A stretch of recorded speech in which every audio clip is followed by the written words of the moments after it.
Hey guys, today I wanted to do a quick review because the awesome folks over at Banggood reached out and asked me if I wanted to review some of their stationery products. And I picked out these watercolor brush pens because I have never used any sort of product like this. So I figured we would jump right in and I'll do a little bit of a first impressions and swatching, and maybe even create a little something at the end to show you what these kinds of brush pens are capable of. First and foremost, I wanted to take a look at the packaging here. I will say that this is fairly kind of a flexible plastic. It's not a very sturdy packaging. The way it was sent to me, there was absolutely no damage to it, and I don't know how it could be damaged because it's this flexible plastic, so that's definitely a plus. But it's definitely not a super fancy packaging that you would get with professional supplies, but that's honestly not what I was expecting. So this is pretty much what I expected to receive, and I mean, it keeps everything together, which is really nice. We have 20 colors of these watercolor brush pens, and then there's actually a bonus water brush that is included with the set, which I thought was a really cool bonus because I like using water brushes. But I believe with things like this, watercolor brush pens, it's nice to be able to dilute the color since it is a more concentrated color in the brush pens themselves. I also wanted to just kind of take a look at the packaging and what is written here. It also mentions that they are refillable and that the ink bottles are sold separately. I don't know if that is true or not. I will look that up and let you guys know if I do indeed find the ink sold separately online. That's actually really cool because a lot of cheaper supplies like this, which I believe this set retails for about $20 or just under $20 USD. And that's a pretty good price for brush pens like this. I know these have been pretty popular recently with a number of different brands. And so if they do have the refillable ink, I think that's a really cool thing. Tells you a little bit about kind of how to use the brush pens for a watercolor effect to basically use the water brush, I believe. It's a little difficult to understand exactly what they're saying, but it sounds like just dabbing the color down and then using the water brush to fade it out for a more watercolor effect. Another kind of cool thing I like here is they do have a little tip for helping you to remember to cover your brush pens, which any pen, it's always good to just keep the covers on when you're not using them, but they do have a sort of second step that if they do become dry, you can add water, and they have some pretty specific instructions for how to revive your pens, which is actually really cool. That is all the information that comes with this. It's just kind of on this little card. There's nothing on the back, and I even don't really see the product or art supply brand listed anywhere other than the pens themselves. So let's open this up, and here's the little water brush that it came with what I would call maybe a medium tip. It's a little frayed there, but sometimes that happens before you add water, so we'll see how that is revived, hopefully, when I add water. Let's move this. And so all of these brush pens are in this little plastic tray. Nothing fancy, but really it doesn't need to be to just keep everything nice and neat in its own spot. And as you can see, there is some writing on these pens. I'll pick up this one. And this is really the only indication of any sort of branding, which I believe it is Touch 10. I think those are T's. Touch 10 is the brand, I guess.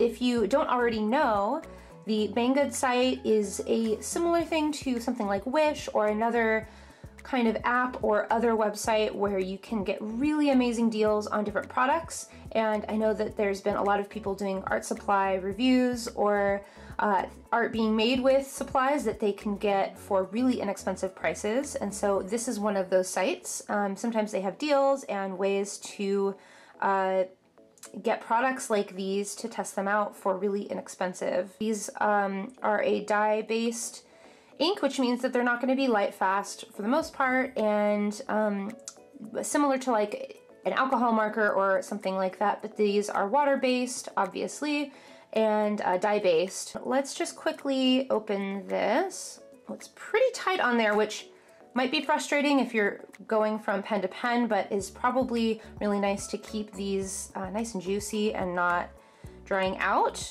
Yep, that clicks on the back, which is really nice. And I did want to mention that this is really all the information you get on these pens. There's no color coordination. They each have their own color on the tip there, which I am not sure how indicative that is of the actual color. So you have all these different colors here, and you can obviously see them at the top there as the color coding is right next to the brush. I'm gonna test these out on a sheet of paper, a sheet of watercolor paper, and let you know what my thoughts are.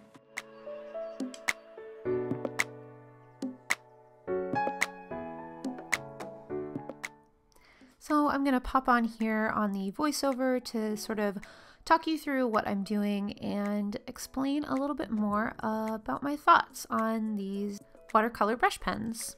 So as you can see, I am swatching them all out. I'm using the Canson XL watercolor paper, which is what I typically use, and I have a link to that down below if you're interested. It's really inexpensive and really widely available, which is really nice.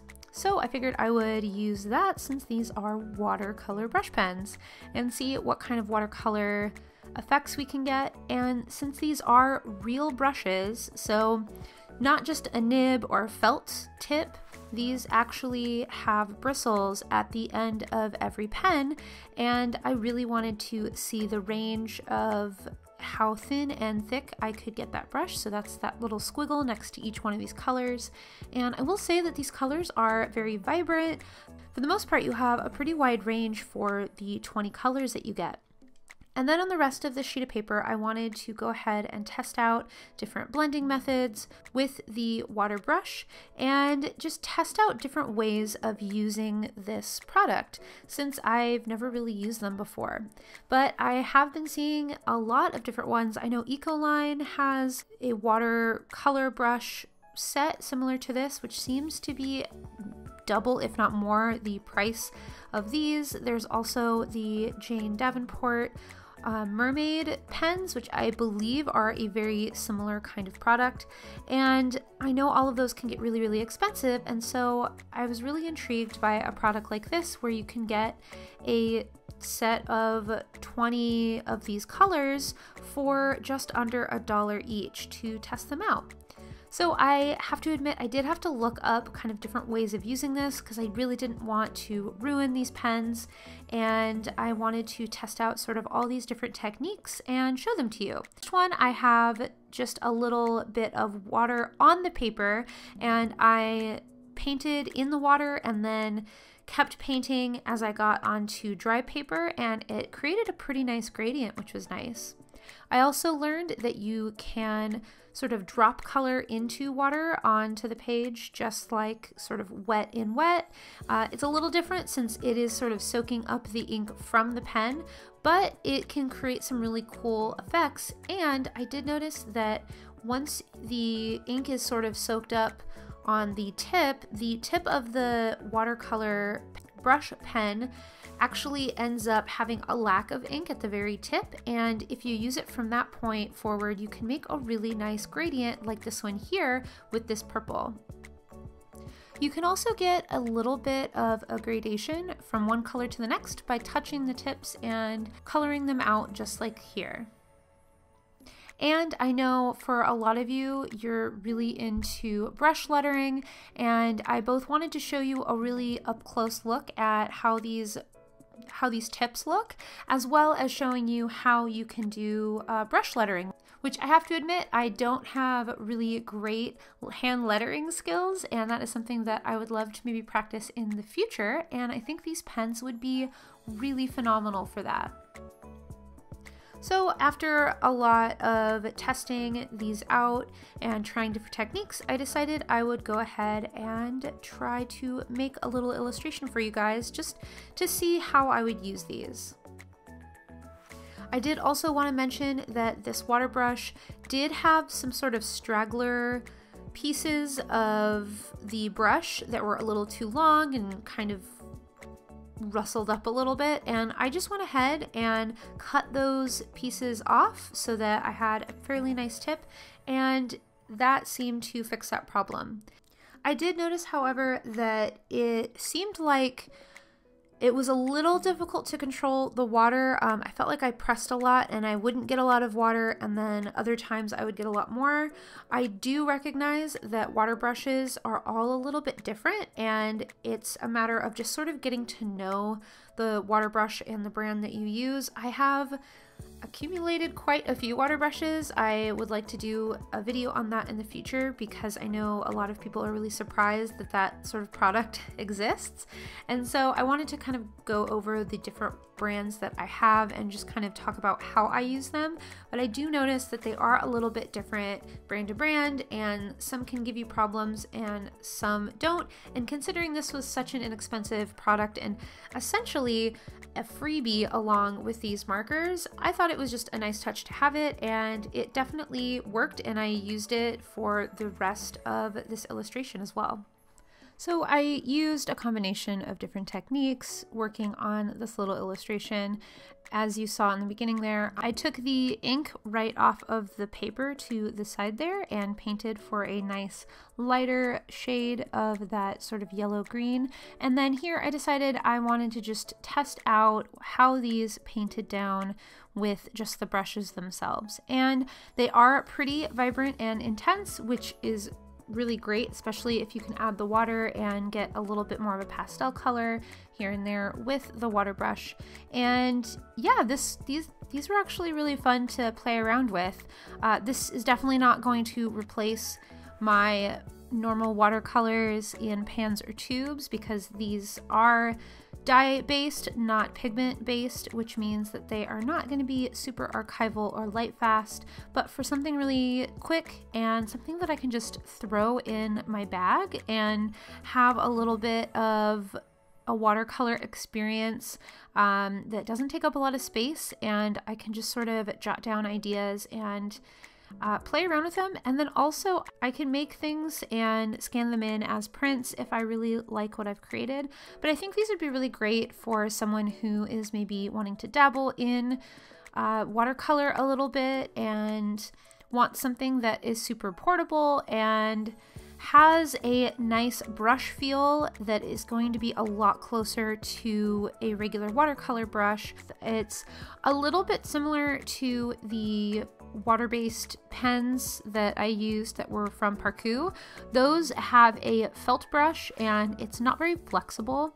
These are like an actual brush with fibers and things on it, so it's much closer to an actual watercolor brush. I don't know how long they last, and like I added text earlier, I couldn't find the ink anywhere to refill these. I imagine you might be able to maybe add ink to them. I haven't figured out how to open them, but again, it's a fairly inexpensive product, and so I'm not too hurt about that. And I think these are just kind of more of a fun product to play around with and kind of relax and enjoy the art you're making. And here at the end, I will show you the final piece. Thank you so much for watching. I hope this was interesting and fun to kind of see me fumble around with these products. If you're interested, I do have some links down below for the Banggood site where you can pick up these and other stationery products. They have a ton of things. I would suggest maybe checking out their washi tape because that can be pretty expensive. And if you enjoyed this video, make sure to leave me a like. And if you're interested in seeing more content like this, product reviews as well as just illustrations and really fun art talks, make sure to subscribe and join me on this art journey. Alright guys, that's it for me today. I will talk to you next time, and as always, I hope you have a creatively fulfilled day. Bye guys!